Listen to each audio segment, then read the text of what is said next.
Queremos dar la bienvenida a todos los que se están uniendo a esta nueva edición de ¿Por qué creo lo que creo? Hoy es lunes 25 de noviembre del 2024 y nos toca hoy hablar de el espíritu de vida, el Espíritu Santo. Realmente a mí es un tema que me apasiona, es el tema de la iglesia, es el tema de este tiempo. Realmente hablar del espíritu de vida es hablar de lo que nos define como cristianos, de lo que define nuestra identidad. Es en definitiva hablar de Dios en nosotros, ¿no? Yo puse acá un versículo guía, Romanos 8:2, que dice: porque la ley del espíritu de vida en Cristo Jesús me ha librado de la ley, del pecado y de la muerte, ¿no? Y por eso le puse espíritu de vida. Se habla de muchas maneras, se expresa la Biblia respecto al Espíritu Santo, pero una de ellas es el espíritu de vida. Y me gusta por este contraste, ¿no? La ley del espíritu de vida en Cristo Jesús me ha librado de la ley, del pecado y de la muerte. Es como que hay dos sistemas contrapuestos, no hay un tercero. Hay un sistema, los dos están regidos por leyes, porque acá habla la ley del espíritu de vida en Cristo Jesús versus la ley del pecado y de la muerte. Hay dos sistemas contrapuestos, dos sistemas de leyes. En el mundo espiritual estamos hablando, no en el mundo natural. En el mundo espiritual está la ley del pecado y de la muerte, que es la que nos condena, nos aparta de Dios y produce todas las cosas malas y negativas que vemos a nuestro alrededor. Y la ley del espíritu de vida en Cristo Jesús, que es la que nos libra de todo lo otro. Entonces yo quiero empezar a hablar un poco del Espíritu Santo, ¿no? Y en todo esto siempre hablamos de que nosotros establecemos acercamientos, establecemos posturas. No pretendemos desde este lugar ser dogmáticos ni que nosotros seamos los poseedores de la verdad absoluta.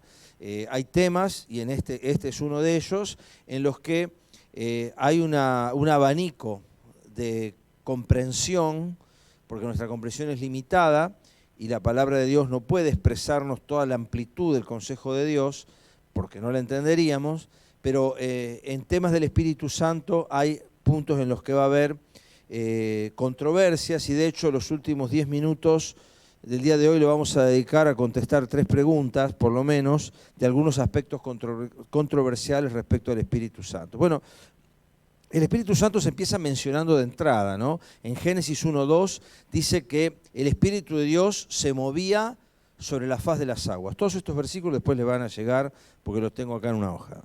El Espíritu de Dios se movía sobre la faz de las aguas, porque el Espíritu Santo, cuando hablamos de la Trinidad, algo mencionamos, es en realidad la persona sensible, por decirlo así, de la Trinidad. No es que las otras dos personas no sean sensibles o sean insensibles. Quiero decir que a través del Espíritu Santo Dios sensa, toma contacto, percibe su creación, ¿no? El Espíritu Santo está en permanente contacto con lo creado. Si uno rastrea, si bien la Biblia no es taxativa en cuanto a decir, bueno, acá terminan los roles del Padre, empiezan los roles del Hijo, acá terminan los roles del Hijo, empiezan los roles del Espíritu. Sin embargo, está de algún modo esbozada esa diferencia de acciones que la propia Trinidad en sí misma ha elegido tener, ¿no? Todos son absolutos, pero también todos son diferentes entre sí. Y siempre decimos que dentro de la limitación de la comprensión humana, el Espíritu Santo ha sido más plasmado en su carácter en la complementariedad femenina del ser humano. La complementariedad masculina del ser humano esboza más rasgos de carácter del Padre, mientras que el Espíritu Santo esboza más rasgos de carácter de la mujer. Y por eso el Espíritu Santo tiene muchas de las características que nosotros identificamos a otra escala y con otra dimensión en lo que es la figura femenina en el ser humano.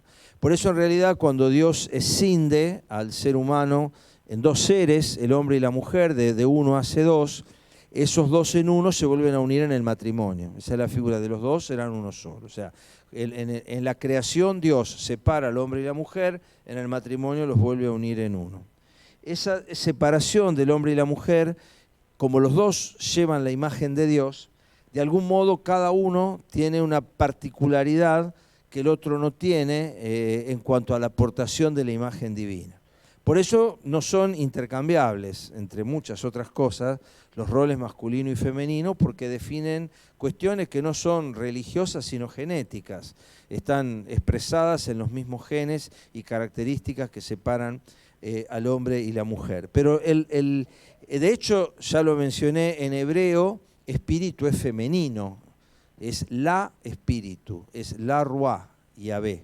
Así se pronunciaría en hebreo, ruá, Yahvé. Es el espíritu o el aliento de Dios. Y es femenino, el artículo es femenino. Lo que pasa es que en nuestro castellano tenemos un problema ahí. Pero la realidad es que toda la Trinidad se ha expresado en el ser humano. Y la realidad y la Trinidad no está más expresada en el hombre que en la mujer, no. Dice que Dios formó al hombre, varón y hembra, varón y mujer los creó, a imagen de Dios los creó. O sea, los dos portan la imagen de Dios con matices. El Espíritu Santo es la persona de la Trinidad que toma contacto con lo creado. En el Antiguo Testamento tiene apariciones esporádicas. Ya mencionamos que el concepto de Trinidad es un concepto escondido, está en misterio en la antigüedad. En el Antiguo Testamento la Trinidad está solo en misterio. Por eso los judíos dicen que los cristianos somos politeístas. ¿Por qué? Porque dicen que tenemos tres dioses. Porque para ellos, es más, es el pasaje que utilizan los unitarios, los testigos de Jehová, cuando dicen que Jehová tu Dios, uno es. Y es cierto, Dios es uno, pero es una unidad plural. Que esto se manifiesta desde la misma creación, cuando dice hagamos al hombre a nuestra imagen. ¿Por qué dice hagamos a nuestra imagen? ¿Por qué usa la primera persona del plural? Porque son plurales, ¿no? Hagamos al hombre a nuestra imagen. Así empieza el Génesis, ¿no? Entonces es una unidad plural, ¿no? Sería un sustantivo plural, ¿no? Cuando nosotros, como hablamos, salvando las distancias, bandada, cardumen, son sustantivos que están en singular, pero representan conjunto. Bueno, el uno de Dios es una unidad plural, son tres personas coexistiendo eternamente en una, ¿no? Pero esto es un misterio en el Antiguo Testamento. Por eso para los judíos no lograban distinguir que Jesús fuera Dios, o cuando él hablaba de que yo y el Padre uno somos, iguales pero distintos, y todo esto le generaba un gran barullo teológico, porque el concepto de un Dios trinitario está escondido en el Antiguo Testamento. Dice la Biblia que al Padre el Hijo lo dio a conocer, ¿no? La esencia de un Dios trinitario es del Nuevo Testamento. Pero el Espíritu tiene apariciones esporádicas. Por ejemplo, 1 Samuel 16:13 dice que el Espíritu de Dios vino sobre David. 1 Samuel 16:13. Jueces 6:34 dice que vino sobre Gedeón. Y siempre está esta expresión, vino sobre. ¿Por qué? Porque el Espíritu venía y se iba. Venía y se iba. Era un poder que descendía, tomaba control de la persona o de la situación y cumplida esa misión se retiraba, ¿no? Si bien Dios está en todas partes para que nosotros podamos entender este concepto, en el Antiguo Testamento, antes de Hechos capítulo 2, el Espíritu no habitaba personalmente en el mundo. El Espíritu, como vamos a ver en un ratito, el Espíritu Santo empieza a habitar con la raza humana a partir de Hechos 2. Antes fueron visitas esporádicas, ¿no? Cuando Cristo viene, empieza la manifestación de Dios en carne, pero después de él va a venir el Espíritu Santo. El Espíritu Santo en realidad viene a habitar corporalmente en Jesús en el bautismo. En Lucas 3:22, que dice que el Espíritu Santo descendió en forma corporal como paloma y se depositó, se puso sobre Jesús, ¿no? Y desde el cielo se escuchó una voz del Padre que decía, este es mi Hijo amado en quien tengo complacencia. Por eso ahí en el bautismo está la Trinidad. Está Dios hecho hombre en el Hijo, está el Espíritu Santo descendiendo corporalmente, figurativamente como paloma, y está el Padre desde el cielo avalando. A partir de ahí, el Espíritu Santo acompañó a Jesús indistinguiblemente en todo su ministerio. ¿Qué quiero decir con esto? Que los milagros, y esto es una de las cuestiones que pueden traer ruido, los milagros que Jesús hacía, los hacía por el Espíritu Santo. En Mateo 12:28 dice el propio Jesús dice que si yo por el Espíritu Santo echo fuera a los demonios, Mateo 12:28, Jesús obraba en el poder del Espíritu. Porque esto es algo importante a tener en cuenta, que lo mencionamos cuando hablamos de Jesús, que Jesús viene en plena sujeción al Padre y viene como hombre. Filipenses 2 y otros pasajes hablan de cómo Jesús se despojó, se vació a sí mismo. En teología se habla de kenosis, que quiere decir vaciamiento. Es como que para Jesús poder ser absolutamente semejante a nosotros, porque Hebreos dice que Él debía ser en todo semejante a sus hermanos, no podían quedarle vestigios de su poder divino. O sea, es importante entender que los milagros que Jesús operó, lo operó en el poder del Espíritu. No lo hacía Él como Dios Hijo que era. Lo podía hacer, pero Él elegía hacerlo en el poder del Espíritu. Por eso los milagros de Jesús arrancan a partir del bautismo y no antes. No hay milagro documentado, sí en los apócrifos, pero no hay milagro documentado en ninguno de los evangelistas durante los primeros 30 años de vida de Jesús. ¿Por qué? Porque Él vivió como hombre, vivió sujeto a sus padres, creció en total semejanza a nosotros. Porque si no, no valía. O sea, hacer milagro como, digamos, vivir la vida que Jesús vivió como Dios no tiene mérito. ¿Por qué? Porque obvio, como Dios no podía pecar, como Dios no podía ser tentado, corría con un montón de ventajas que no lo hubieran hecho semejante a nosotros. Entonces, todo lo que Jesús hace, lo hace en el poder del Espíritu. Por eso era necesario que el Espíritu descendiera sobre Él. Y dice que fue llevado por el Espíritu al desierto para ser tentado por el diablo. El propio Espíritu lo llevó para ser probado esos 40 días y dice que al final vino en el poder del Espíritu. Entró al desierto, esto está en Lucas 4, lo pueden leer, la tentación de Jesús según Lucas 4, entra al desierto lleno del Espíritu y sale del desierto en el poder del Espíritu, que son cosas distintas, ¿no? Jesús ya estaba lleno del Espíritu, porque él en realidad no tenía pecado, nunca Dios se apartó de él, pero el poder del Espíritu nace a partir de la victoria sobre el pecado. A partir de que Jesús vence al diablo en las tentaciones, ahí empieza el poder.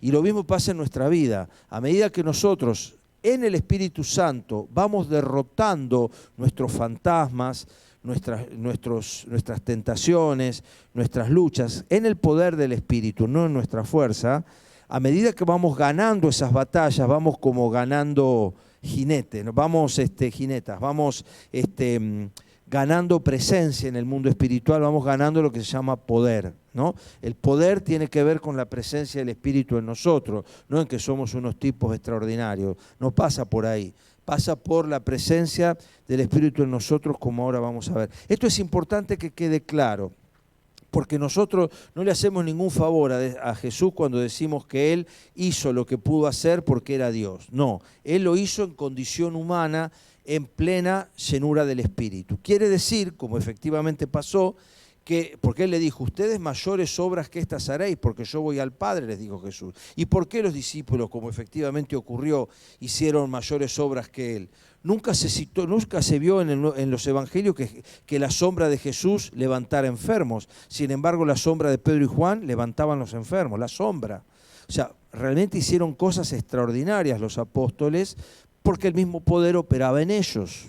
Entonces Jesús nos demostró de esta manera que como Él vivió en el poder del Espíritu y pudo obrar en el poder del Espíritu, nosotros también, en teoría, no en teoría, en práctica también, podemos hacerlo. Lógicamente nuestra limitante, que Jesús no la tenía, y es una diferencia no menor, es que nosotros tenemos una naturaleza pecaminosa, que requiere ese esfuerzo adicional de irla arrinconando, metiéndola contra las cuerdas, lo más que podamos, por medio justamente del poder del Espíritu. Pero el Espíritu acompañó a Jesús en todo su ministerio, siendo en realidad el poder por medio del cual Jesús obraba los milagros, ¿no? Así que bueno, este es un concepto importante que nos tiene que quedar claro. Jesús anticipó que estaba en Él, pero que el Espíritu estaría en ellos. Juan 14, 17, ¿qué dice? El Espíritu mora con vosotros y estará en vosotros. En la última cena, Jesús usa, creo que están proyectando el pasaje de Juan 14, 17, es la última cena, y Jesús le dice, porque Él habita con ustedes y estará dentro de ustedes. Entonces Jesús le está, ¿por qué el Espíritu habita con ustedes? Porque estaba en Jesús, pero estaría dentro de ustedes. ¿Cuándo? A partir de Pentecostés. Está con ustedes, pero vivirá dentro de ustedes. O sea, hoy el Espíritu está con, los acompaña, pero después estará en. Esa palabra en griego es dentro de. Estaría viviendo dentro de ellos, ¿no? Entonces Jesús les anticipa que estaba con ellos. También en esta última cena Jesús anticipó que el Espíritu sería otro consolador, se traduce en castellano. Y esta es una palabra incompleta, ¿no? Y vale la pena mencionar cuál es la palabra. Es más, en algunas Biblias se translitera la palabra porque no es solo alguien que consuela al que está triste. Ahí la palabra original es una palabra que no está traducida al castellano, no tiene expresión en castellano, ni en inglés, ni en otro idioma, y por eso se lo traduce como paracletos. El paracletos era un esclavo que estaba asignado por el griego, el pudiente, el griego rico. Un griego rico tenía un paracletos. El paracletos era el esclavo, que era generalmente una persona anciana, sabia, madura, experimentada, que guiaba a sus hijos en la formación. Era un monitor, un docente, un esclavo destinado a formar y a estar cerca todo el tiempo de sus hijos, ¿no? Así que el Paracletos es llamativo, que le pone el nombre de un esclavo al Espíritu Santo, ¿no? Porque el Espíritu Santo es alguien llamado para estar al lado, para ayudar. Esa sería la traducción de Paracletos. Para, en griego, es al lado de. Paracletos es alguien que sirve al lado nuestro para ayudarnos, ¿no? Entonces Jesús le dice, así como yo fui el Paracletos mientras estuve acá, ahora va a venir otro. Y les conviene que yo me vaya, dijo Jesús, porque si no, Él no vendría. Y aunque uno diga, ¿qué ventaja puede haber tenido que Jesús se haya ido? ¿Cuál es la verdadera ventaja? Uno dice, no hay ninguna ventaja en que Jesús se haya ido. En realidad sí, porque Jesús nunca pudo estar en todos lados al mismo tiempo. Se murió su amigo y tardó 4 días en llegar, porque era lo que tardaba viajando. En cambio el Espíritu Santo no. El Espíritu Santo, al no tener la limitación corporal que tiene Jesús, está con nosotros. Es Jesús en nosotros, ¿no?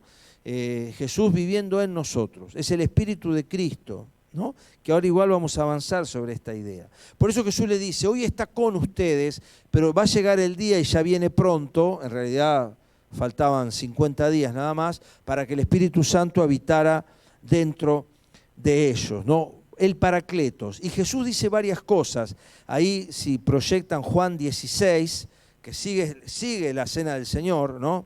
Sigue la última cena, porque Juan habla mucho, el evangelista Juan explaya varios capítulos para hablar de lo que se dijo en esa última cena. Él fue un testigo preferencial privilegiado, porque estaba sentado al lado de Jesús. Así que el Espíritu Santo justamente hizo esto que Juan dijo que haría. Porque dice Jesús que ese Espíritu Santo los guiaría a toda la verdad. Juan 16, 13 al 15, lo puedo leer para no citarlo erróneamente. Juan 16, 13 dice, pero cuando venga el Espíritu de verdad, Él os guiará a toda la verdad, porque no hablará por su propia cuenta, quiere decir, no tomará Él la iniciativa de hacerlo, sino que hablará todo lo que oyere, ¿no? Y os hará saber las cosas que habrán de venir. Él me glorificará, porque tomará de lo mío y se los hará saber. Todo lo que el Padre tiene es mío. Por eso dije que tomará de lo mío y se lo hará saber. Fíjense cómo permanentemente pivota la Trinidad dentro de las 3 personas de una manera fluida, ¿no? El Espíritu, o sea, es interesante esto porque ninguna de las personas de la Trinidad se revela a sí misma, ¿no? El Hijo, el Espíritu Santo revela al Hijo y el Hijo revela al Padre. Y el Padre, a través de la palabra, nos revela a los otros 2, ¿no? Pero ninguno se revela a sí mismo. Cada uno revela al otro, muestra al otro, ¿no? Es una particularidad de la Trinidad, ¿no? El Señor Jesús se preocupó en mostrarles al Padre. Prueba es que en la última cena uno de los discípulos les dice, muéstranos al Padre y nos basta. ¿Por qué? Porque tanto les había hablado del Padre que ellos aprendieron a querer al Padre como Jesús lo quería. porque Jesús reveló al Padre. Ahora, el Espíritu Santo revela a Cristo, ¿no? ¿Qué es lo que Él hace en nosotros? Nosotros no conocimos a Jesús personalmente. Sin embargo, cuanto más tiempo llevamos en relación con el Espíritu nos va a revelar a Cristo. Hay un libro que se llama Imagen de Dios, lo he citado otras veces a este libro, que lamentablemente no se consigue más. Está escrito por Paul Brand, que es médico, y Phil Yancey, que sigue escribiendo libros muy interesantes. Los dos autores se pusieron de acuerdo. Paul Brand era médico, restaurador de pacientes de lepra en la India, era misionero en la India y trabajaba restaurando las lesiones gravísimas de los leprosos de la India, ¿no? Entonces, a partir de esto, Brand aprende un montón de cosas del cuerpo humano. Es un libro maravilloso sobre el cuerpo humano, en realidad. Como él es médico, hace una comparación extraordinaria entre la iglesia como cuerpo, el cuerpo de Cristo y cuerpo humano. Y en una de esas cosas dice, ¿por qué el Espíritu Santo es tan difícil de definir? ¿No? Él dice, es muy fácil definir a Jesús, es bastante fácil definir al Padre, pero es muy complejo definir al Espíritu. Y dice, porque como que se nos escapa, como que no podemos describirlo, como que lo tenemos que describir a través de las cosas que hace, no tanto a través de lo que Él es. Entonces, él hace esta comparación, dice, ¿por qué es tan difícil describir al Espíritu? Es por la misma razón lo que nos pasa con nuestros ojos. Dice, nuestros ojos son las partes más expresivas y más móviles que hay para los que nos rodean. Los ojos para los demás, nuestros ojos son móviles. En cambio, para nosotros, nuestros ojos son inmóviles. Es decir, no podemos ver a nuestros ojos moverse.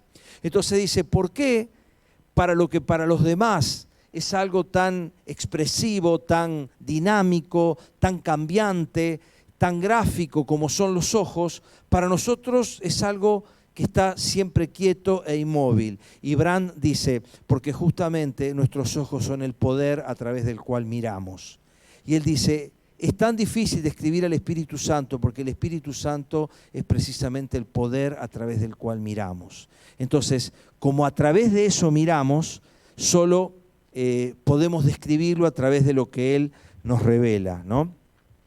El Espíritu Santo, antes de que Jesús ascendiera, les pidió a sus discípulos que se quedaran en Jerusalén, porque serían investidos de poder de lo alto. Unos 10 días antes, Jesús estuvo 40 días con sus discípulos, faltaban 10 para Pentecostés, y les dice, quédense en Jerusalén hasta que sean investidos de poder de lo alto. Y es interesante esto, ¿no?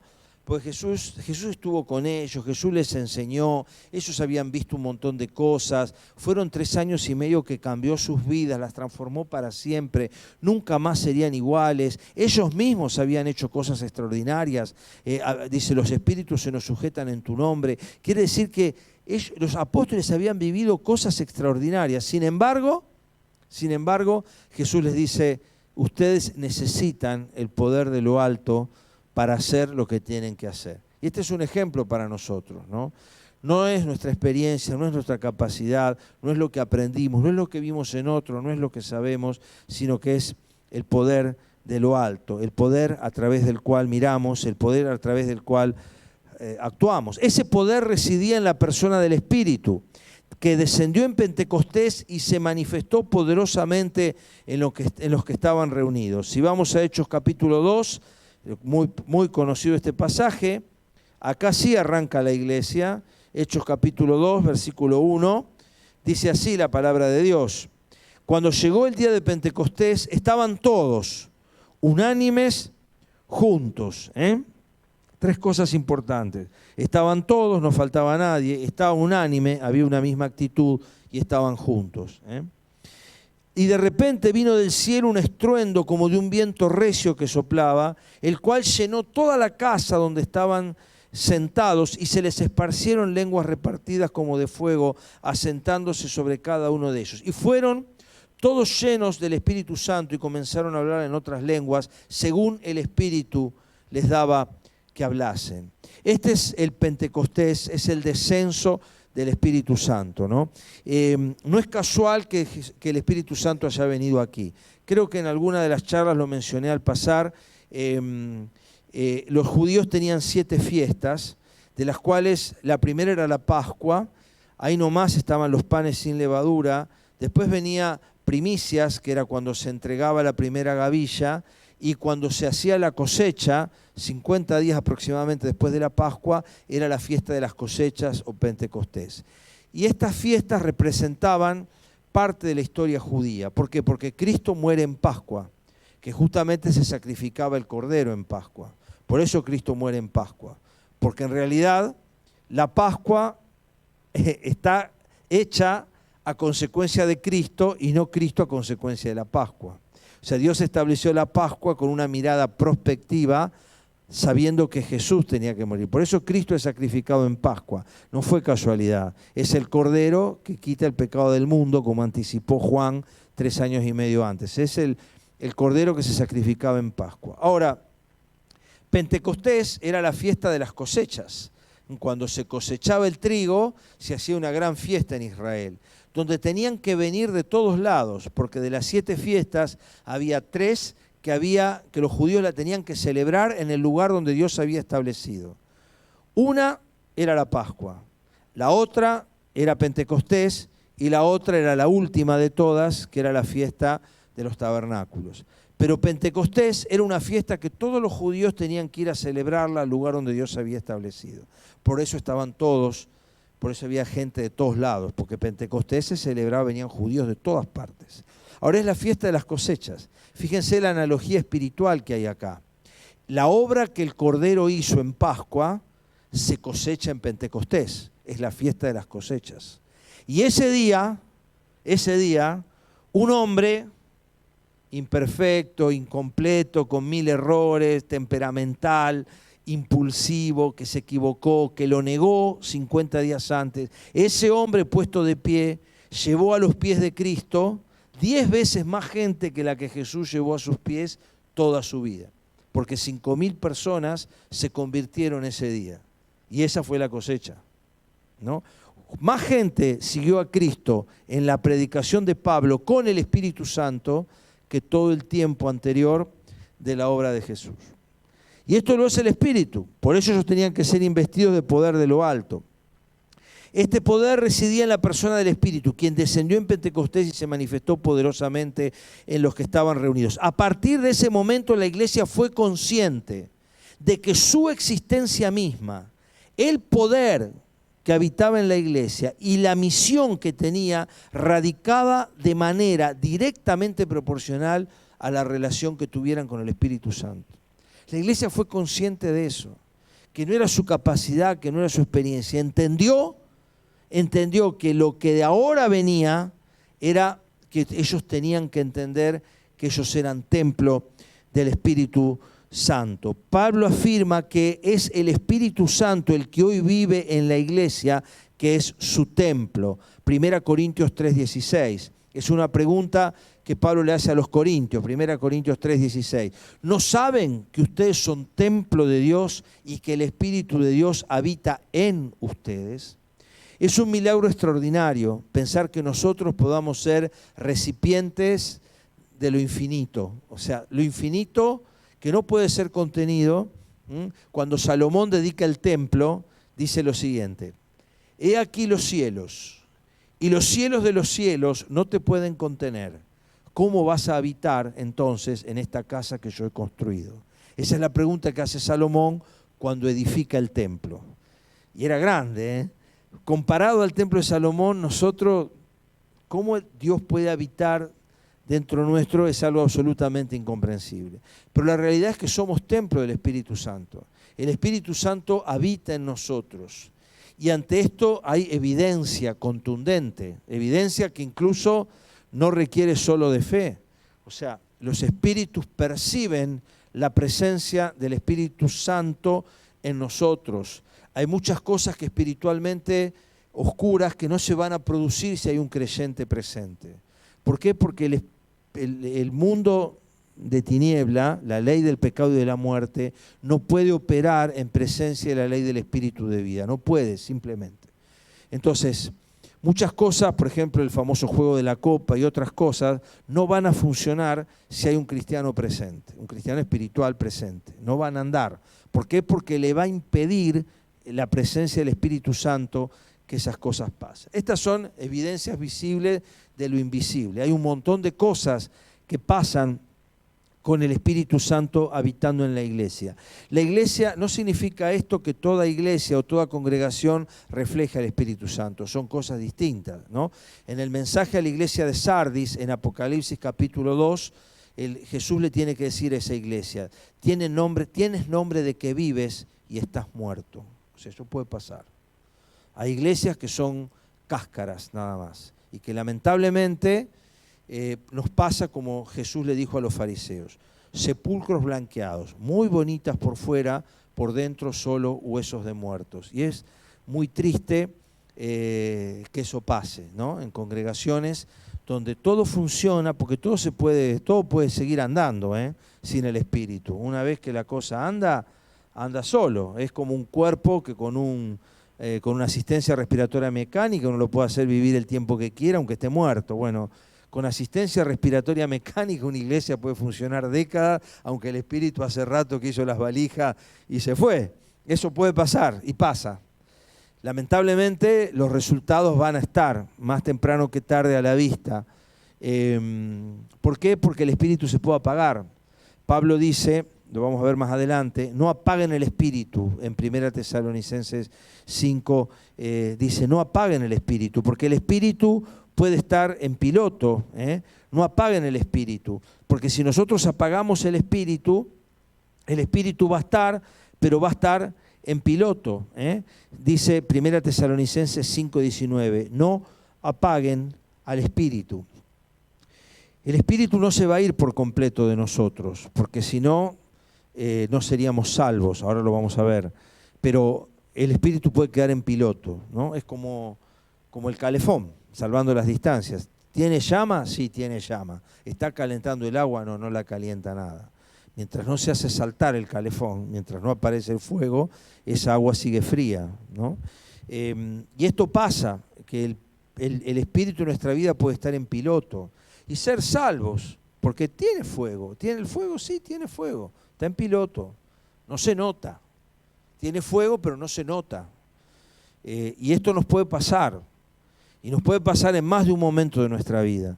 Por eso habla Pablo acá a los tesalonicenses, Tesalonicenses 5:19, no apaguen el Espíritu. Porque como bien decíamos en 1 Corintios 3, el Espíritu habita, pero puede estar en piloto, ¿no? El Espíritu puede estar apagado y la iglesia puede no darse cuenta, ¿no? Es tremendo pensar esto, ¿no? Pero si vamos a las iglesias de Asia, eso no lo tenía anotado, pero lo vamos a leer, el mensaje a la Odisea, yo conozco tus obras, Apocalipsis 3:15, que no eres ni frío ni caliente, ojalá fuese frío y caliente, porque por cuanto eres tibio y no frío ni caliente, te vomitaré de mi boca. Porque tú dices, yo soy rico y me he enriquecido y de ninguna cosa tengo necesidad. Y no sabes que tú eres un desventurado, miserable, pobre, ciego y desnudo. Esto se lo dice una iglesia. Y esto puede pasar. Por eso es tan importante, tan clave, tan central, que la iglesia tome conciencia que tuvo la iglesia del primer tiempo, que es lo que es, hace lo que hace, vive lo que vive en función del Espíritu Santo. Es directamente proporcional. En la medida que nosotros le damos lugar al Espíritu en la iglesia va a hacer las cosas que tiene que hacer. Si el Espíritu no está, no lo vamos a poder hacer, ¿no? Por eso es importante que nosotros tengamos presente que al Espíritu no solo se lo apaga, sino también se lo contrista. En Efesios dice que lo podemos entristecer al Espíritu Santo, ¿no?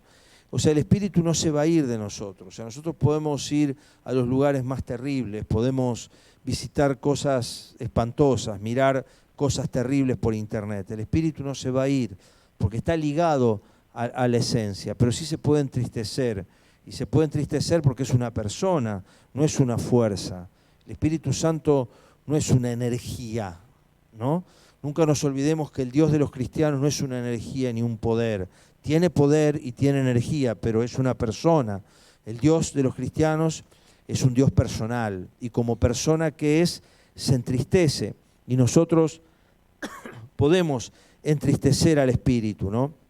Y cuando el Espíritu se entristece, todo lo demás se entristece. El pasaje que cité es Efesios 4:30. No contristen al Espíritu Santo de Dios, con el cual fueron sellados para el día de la redención. Pablo dice, hay una marca del Espíritu en ustedes, no se va a ir, están sellados para el día de la redención.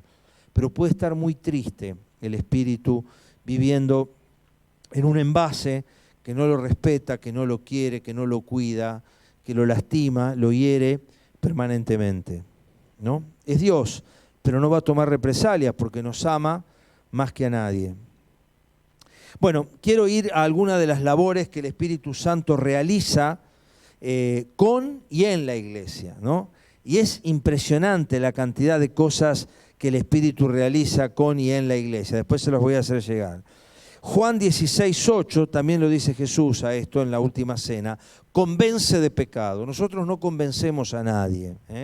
Cuando nosotros predicamos el Evangelio o le hablamos a una persona de Jesús, nosotros no estamos llamados a convencer, mucho menos a imponer. El Espíritu es el que convence. Por eso cuando nosotros hablamos, apelamos al Espíritu de la persona, predicamos al Espíritu de la persona, apelamos a que abra su mente y su corazón a escuchar al Espíritu, que es el que convence de pecado. Es el Espíritu Santo el que va a generar en la persona la convicción de pecado. O sea, no es porque nosotros le machaquemos y le peguemos con un palo en la cabeza que lo va a entender. No pasa por ahí. No sirve ser impositivo, ni agresivo, ni dictatorial en la predicación del Evangelio. La predicación del Evangelio es una apelación espíritu a espíritu, donde yo espiritualmente apelo al espíritu de la otra persona, confiando que va a abrirse lo suficiente esa endija, esa ventanita, para que le dé lugar al Espíritu Santo y pueda entrar y producir la convicción de pecado. La convicción de pecado es obra del Espíritu Santo. ¿Y qué hace ahí el Espíritu? Aplica la sangre de Jesús y genera el nuevo nacimiento. Juan 3:5, se lo dijo Jesús a Nicodemo: el que no nace del agua y del Espíritu no puede ver el reino de Dios. El Espíritu Santo, dicho de una manera gráfica, ¿cómo se produce la conversión de la persona? La conversión, el nuevo nacimiento, en realidad se produce a partir de ¿qué? Es una simbiosis, es una acción conjunta donde opera la voluntad humana y opera la voluntad de Dios. No alcanza solo la voluntad de Dios, tiene que estar la voluntad humana, tiene que estar la decisión de la persona. Dios, dice la Biblia, quiere que todos sean salvos, pero no va a forzar a nadie. Entonces requiere, es una interacción de espíritu a espíritu. Por alguna razón que es invisible a nuestros ojos, hay espíritus que van a ser más sensibles que otros, ¿no? Y no en todo tiempo la persona está igualmente sensible. Por eso uno persiste en predicar el Evangelio. Por eso se ora por las personas no cristianas, para que el Espíritu Santo pueda ablandar esa coraza, esa carcasa dura que tienen. Y puede llevar mucho tiempo este proceso. Es un misterio porque a personas se les predica el Evangelio, enseguida lo entienden, reciben a Cristo, son transformadas, y a otra persona le lleva años y años y años y años, y le cuesta y va pasito a pasito, pasito a hormiga. Es un misterio. Pero hay espíritus, personas que son más sensibles al Evangelio que otras. Ahora, una vez que el Espíritu logra hacer luz en esa oscuridad, como cuando abrimos apenitas la persiana y los rayos de sol se meten en la habitación y enseguida, por más que sea un pequeño rayito de sol, toda la habitación se ilumina. Así, cuando la persona logra que entre ese pequeño rayito de sol, de luz del Espíritu en la oscuridad de su habitación, se empieza a producir la transformación. Así como de golpe todo empieza a verse, la persona empieza a ver su condición. Y eso hace que sienta arrepentimiento de su condición. Por eso habla de convicción de pecado. Empieza a darse cuenta de que está mal, de que él es un pecador que ha ofendido a Dios. Esto lo produce el Espíritu Santo, ¿no? Una vez que eso se produce, la persona se arrepiente, entiende que necesita el perdón de Dios, entiende que la sangre de Cristo fue derramada para darle ese perdón, y a partir de ahí se produce el nuevo nacimiento. Que es un nuevo nacimiento realmente, porque el espíritu humano estaba muerto y resucita, renace con la obra del Espíritu Santo que aplica la sangre de Cristo, y esa persona nace de nuevo. Te es necesario nacer de nuevo, le dijo Jesús a Nicodemo. El que no nace de nuevo no puede ver el reino de Dios. No hay manera de que lo vea, no hay manera de que lo visualice, de que lo vislumbre, no hay manera. El Espíritu Santo solo es el que puede producir eso. Por eso la conversión es el más grande de los milagros y probablemente el más difícil de todos, ¿no? ¿Por qué? Porque levantar a un paralítico o sanar a un leproso o calmar una tempestad requirió solamente la orden de Jesús. En cambio, salvarme a mí de mi pecado requirió su sangre. Por eso es mucho más difícil la conversión de un alma que la sanidad de un cuerpo. Por más que es mucho más espectacular la sanidad de un cuerpo, el verdadero milagro radica en la conversión del espíritu, ¿no? La conversión de la persona.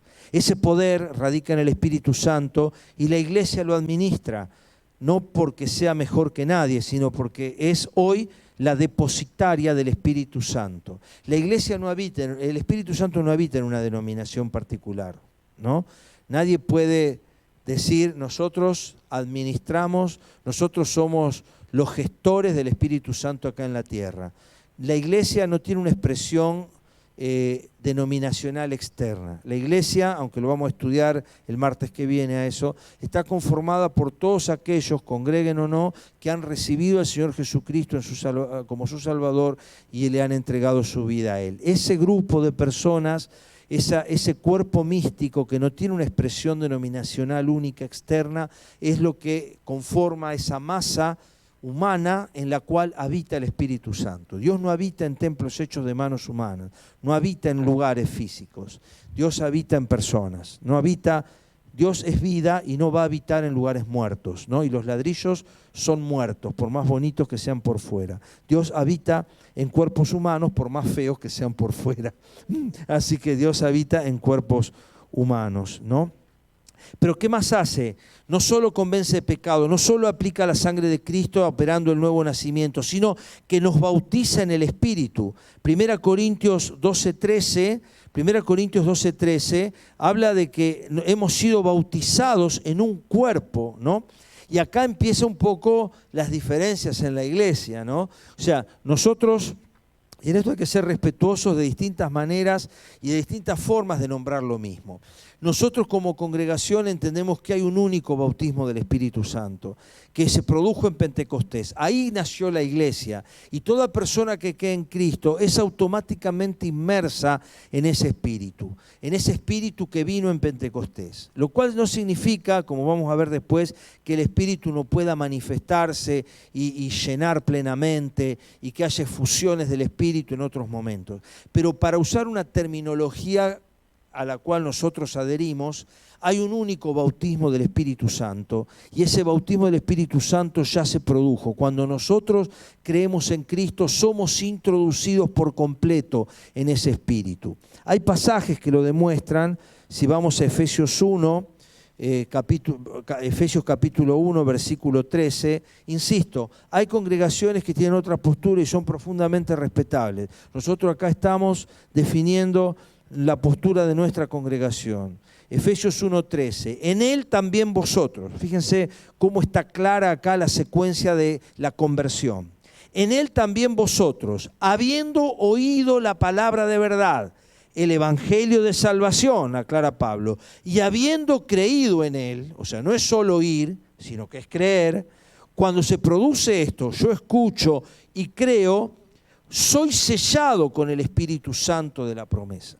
El sello del Espíritu aparece en el mismo momento de la conversión. El sello es la acreditación espiritual de la propiedad de Dios. Y para lo que nosotros creemos, esto es indistinguible del bautismo. Nosotros hemos sido introducidos por completo en ese bautismo original en donde nació la iglesia. A partir de que creemos en Cristo, somos sellados, dice Pablo, por el Espíritu Santo, y esto nos hace posesión de Dios. Fuisteis sellados con el Espíritu Santo de la promesa, que es la garantía de nuestra herencia hasta la redención de la posesión adquirida. O sea, la presencia del Espíritu en nosotros es la garantía de que somos hijos de Dios. Esto el mundo espiritual lo ve. El mundo espiritual ve nuestro sello y sabe perfectamente, es visible espiritualmente ese sello. No es visible físicamente, es visible espiritualmente. Es nuestro DNI espiritual. Nosotros tenemos una marca indeleble, imborrable, que es la garantía, es las arras de nuestra herencia hasta la redención de la posesión adquirida. Hasta que Cristo, que adquirió la posesión, venga la posesión de nosotros, porque fuimos comprados, somos posesión de Él, hasta que esa redención sea completa, cuando Él nos venga a buscar, hasta ese momento la presencia del Espíritu en nosotros es la garantía de nuestra salvación. Por eso creemos firmemente que el Espíritu no puede irse, porque Dios no puede sellarte y desellarte, sellarte y desellarte, sellarte y desellarte. Esto sería algo inconcebible. Tampoco nos puede adoptar, desadoptar, adoptar, desadoptar, adoptar, desadoptar. Somos adoptados en Cristo Jesús. ¿Por qué? Porque hemos recibido el mismo Espíritu que teníamos en Cristo, ¿no? Que ahora lo vamos a ver el tema, pero lo podemos ver ahora, el tema de la adopción. Gracias al Espíritu Santo nosotros somos adoptados. Si vamos a Romanos capítulo 8, en Romanos capítulo 8 demuestra que somos adoptados, hijos suyos, ¿no? Dice, y si hijos, Romanos 8:17, 8:14, porque todos los que son guiados por el Espíritu de Dios, estos son hijos de Dios. Va a decir también en el 8:11, el Espíritu que levantó de los muertos a Cristo Jesús vivificará también vuestros cuerpos mortales por su Espíritu que mora en nosotros. Romanos 8:9. Segunda parte, Romanos 8:9. Si alguno no tiene el Espíritu de Cristo, no es de Él, ¿no? O sea, la presencia del Espíritu en nosotros acredita identidad. No puede irse de nosotros, no se va del cristiano. Y dice que si hijos, también herederos, herederos de Dios y coherederos con Cristo. Somos adoptados hijos suyos, ¿no? Fíjense el 8:15, que este es el versículo que habla de la adopción, que este es lo siguiente que hace el Espíritu en nosotros. Dice, no habéis recibido el espíritu de esclavitud para estar otra vez en temor, sino que ustedes han recibido el espíritu de adopción por el cual clamamos, papá. Hemos recibido el espíritu de adopción. El espíritu en nosotros es acreditación de adopción. Hemos sido adoptados hijos suyos porque tenemos el mismo espíritu que tiene Cristo. Por lo tanto somos hermanos, por lo tanto somos hijos del mismo Padre. Por eso hemos sido adoptados, somos hijos de Dios. De tal manera nos amó Dios que nos ha hecho llamar hijos de Dios, ¿no? Así que tenemos el Espíritu Santo y eso acredita nuestra identidad como hijos, somos adoptados. Así que el Espíritu convence de pecado, aplica la sangre, nos bautiza en el Espíritu, nos adopta, nos sella. Pero miren qué más hace. Efesios 1, 17 y 18. Alumbra los ojos para entender la palabra, alumbrando los ojos de vuestro entendimiento. La Biblia es impermeable, espiritualmente hablando, a los ojos del que la lee sin el Espíritu. La va a aprender, se la puede aprender de memoria, puede saberla, puede conocerla como puede conocer la Ilíada y la Odisea de Homero, se la puede aprender de memoria como puede aprenderse cualquier libro. Pero el contenido espiritual de la Biblia solo va a estar accesible a aquel a quien el Espíritu lo quiera revelar. Por eso Pablo dice, alumbrando los ojos de vuestro entendimiento. Es como si la persona que no tiene el Espíritu Santo tratara de, si esta luz se apagara y yo tratara de leer, sería imposible. Esa misma figura usa Pablo. Nosotros necesitamos el Espíritu Santo para entender la palabra de Dios. Y a medida que nos profundizamos en el Espíritu, vamos vamos a profundizar en la palabra. Y a medida que profundizamos en la palabra, la vamos a poder usar para aplicarla, porque Efesios 6:17 dice que la Biblia es la espada del Espíritu Santo, ¿no? Pero ¿qué más hace el Espíritu? Para ir ya cerrando, conduce nuestra adoración y nuestra alabanza, ¿no? Los verdaderos adoradores adorarán al Padre en espíritu y en verdad, ¿no? Conduce nuestra adoración, cantando a Dios con salmos, himnos y cánticos espirituales, alabando a Dios en vuestros corazones. Efesios 5:18, el Espíritu guía nuestra adoración y nuestra alabanza, le da forma a nuestra oración. Romanos 8:26, nosotros no importa que oremos prolijito o no, que oremos bonito o no, que oremos ordenado o no. Dice Romanos 8:26, el Espíritu Santo nos ayuda en nuestra debilidad, porque ¿cómo vamos a pedir como conviene? No lo sabemos, pero el Espíritu mismo intercede por nosotros con gemidos indecibles. En la oración está el Espíritu. El Espíritu traduce nuestra oración, nos va llenando de su presencia. Efesios 5:18, no se embriaguen con vino, antes bien sean llenos del Espíritu Santo. Como decíamos antes, Dios quiere habitar plenamente. Va formando a Cristo en nosotros. Este es el fruto del Espíritu. Va formando a Cristo en nosotros. El carácter, el fruto del Espíritu, no tiene que ver con dones, tiene que ver con carácter. El fruto del Espíritu, amor, gozo, paz, paciencia, benignidad, bondad, fe, mansedumbre y templanza. Los 9 rasgos del Espíritu mencionados en Gálatas 5, 22 y 23 es la obra que el Espíritu hace en nosotros. Va formando a Cristo en nosotros. Y esto es maravilloso, porque si uno logra poner al lado a cristianos maduros, un chino, un africano, un dinamarqués, un mexicano, un argentino, con el paso del tiempo todos se van acercando al mismo rasgo. Son como los rayos de la bicicleta. Cuanto más nos acercamos al centro, más cerquita estamos unos de otros, como los rayos de la bicicleta. Y cristianos de distinta cultura, con distinta historia, con distinta proyección, son extraordinariamente parecidos entre sí cuando son maduros. ¿Por qué? Porque están acercándose al mismo modelo, a la misma imagen por el Espíritu Santo. Él va formando a Cristo en nosotros. Otorga los dones espirituales, 1 Corintios 12:11, ya lo estudiamos los que estuvieron viendo Corintios, ¿no? Él da los dones, o sea, administra capacidades espirituales para que podamos hacer la obra. Nos da poder para vencer. No hay posibilidad de vencer ataduras, ligaduras, pecados, historias, heridas, hábitos, adicciones, sin el poder del Espíritu Santo, ¿no? Realmente es imprescindible el poder del Espíritu para poder vencer esto. Acá hay gente, acá y en las pantallas, que puede dar testimonio de que esto es así. Nos da el poder para vencer. Finalmente nos hace amar la venida del Señor. Apocalipsis 22:17. El Espíritu y la esposa dicen: ven, ¿no? Estamos esperando eso. Y se va a ir con nosotros en el arrebatamiento. 2 Tesalonicenses 2:7, hasta que Él sea quitado de en medio. Es decir, el Espíritu descendió en Pentecostés, nos acompaña para mal o para bien en todo lo que hagamos acá, y el día que Jesús nos venga a buscar, se va con nosotros. Y la iglesia, el mundo, se queda sin Cristo y sin cristianos, lo cual va a generar el caldo de cultivo para todo lo que vamos a ver, o para mucho más de lo que vamos a poder ver dentro de 2 semanas. Todo esto y mucho más es lo que hace el Espíritu en nosotros. Es el poder a través del cual podemos hacer la mayoría de las cosas. El mejor negocio que nosotros podemos hacer en nuestra vida es irle dando cada vez más lugar al Espíritu. ¿Cómo se logra eso? Conociéndolo. Si nosotros no pasamos tiempo con Él, si no oramos, si no le buscamos, si no leemos, si no tenemos comunión con Él, nunca lo vamos a conocer.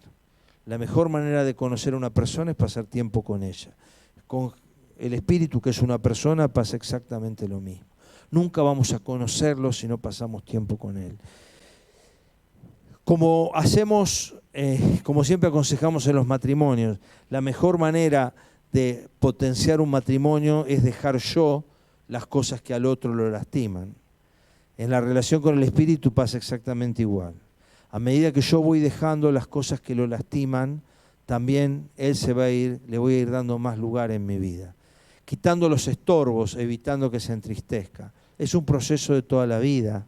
Esto, es más, en esta relación hay altibajos, como en cualquier relación donde el hombre está involucrado. Dios no, Dios es estable, Él siempre está ahí. Nosotros vamos y venimos, bajamos, subimos. Hoy estamos acá, mañana allá, vamos acá. Pero Él está siempre ahí. Entonces nosotros tenemos la posibilidad de acercarnos cada día más. Uno o varios bautismos del Espíritu, aspectos controversiales. Nuestra congregación cree que hay un único bautismo inicial del Espíritu Santo, pero que podemos ser, y de hecho somos, llenos del Espíritu Santo toda vez que lo buscamos de verdad.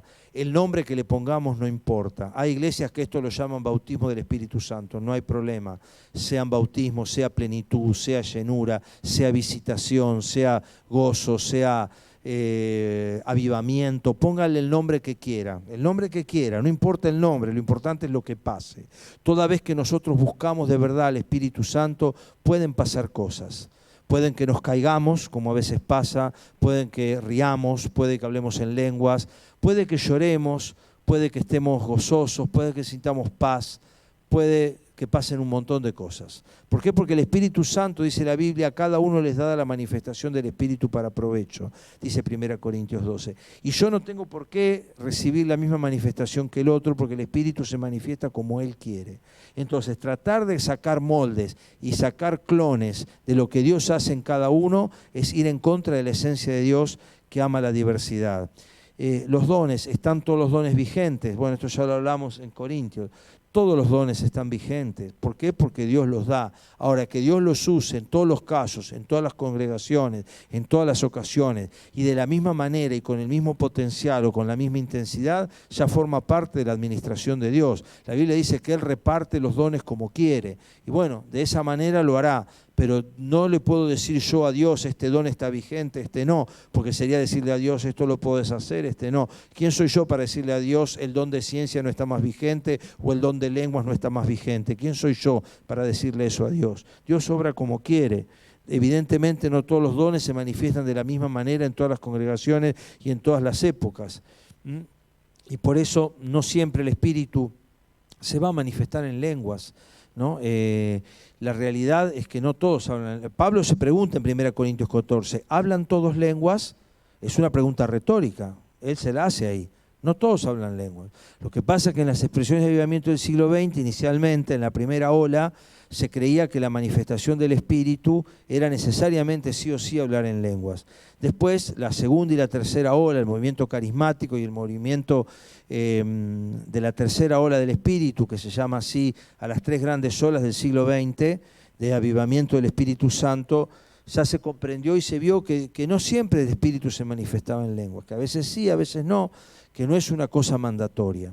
Nuestra iglesia cree que Dios puede manifestarse en lenguas, y de hecho lo hace, y de hecho hablamos en lenguas, pero no significa eso que el Espíritu lo tenga que hacer forzosamente y que siempre lo haga, porque el Espíritu se manifiesta como quiere. Muy bien, hay muchísimo más para decir, pero yo quisiera cerrar no con tanta información, sino también pensando con una pregunta, ¿no? ¿Qué lugar ocupa el Espíritu Santo hoy en mi vida? Esa es la pregunta del millón.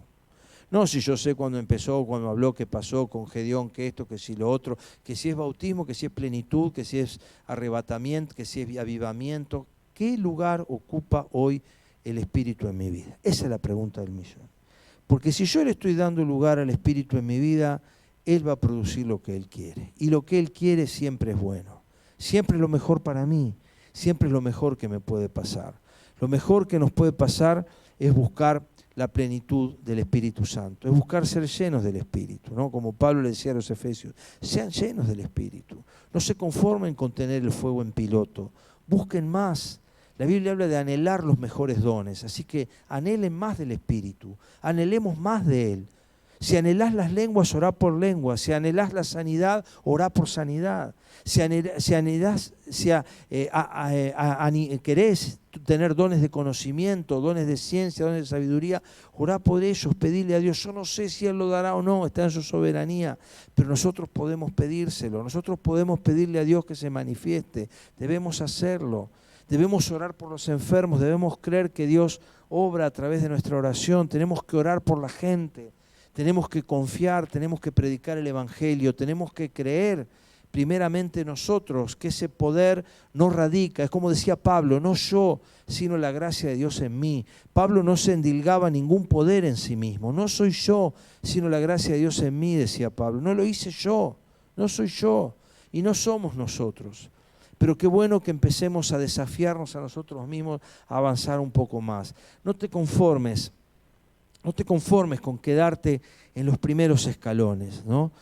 Dice la Biblia que nosotros debemos aspirar, debemos buscar, ¿no? Pablo termina su vida anhelando lo que él todavía no había alcanzado. Dice en Filipenses capítulo 3, yo mismo no pretendo haberlo alcanzado, sino que prosigo para ver si logro hacer aquello para lo cual fui también asido por Cristo. Ciertamente, dice Pablo en Filipenses 3:7, aún estimo todas las cosas como pérdida por la excelencia del conocimiento de Cristo Jesús mi Señor, por amor del cual lo he perdido todo y lo tengo por basura para ganar a Cristo y ser hallado en Él, no teniendo mi propia justicia que es por la ley, sino la que es por la fe de Jesús, la justicia de Dios por la fe, a fin de conocerle y conocer el poder de su resurrección y aún participar de sus padecimientos, llegando a ser semejante a Él en su muerte. No que lo haya alcanzado ya, dice Pablo, ni que ya sea perfecto, sino que prosigo para ver si logro alcanzar aquello para lo cual también fui asido por Cristo Jesús. Vamos a orar. Señor, queremos darte las gracias porque está a nuestra disposición el poder más grande del universo. Señor, no somos conscientes de esto, no nos tenemos ni siquiera la más remota idea de lo que esto significa. Pero Señor, ayúdanos a comprender que el Dios eterno, el Dios que hizo los cielos y la tierra, y aquel que, como bien decía Salomón, los cielos de los cielos no lo alcanzan a contener, ese Dios es contenido por este pedazo de barro mortal.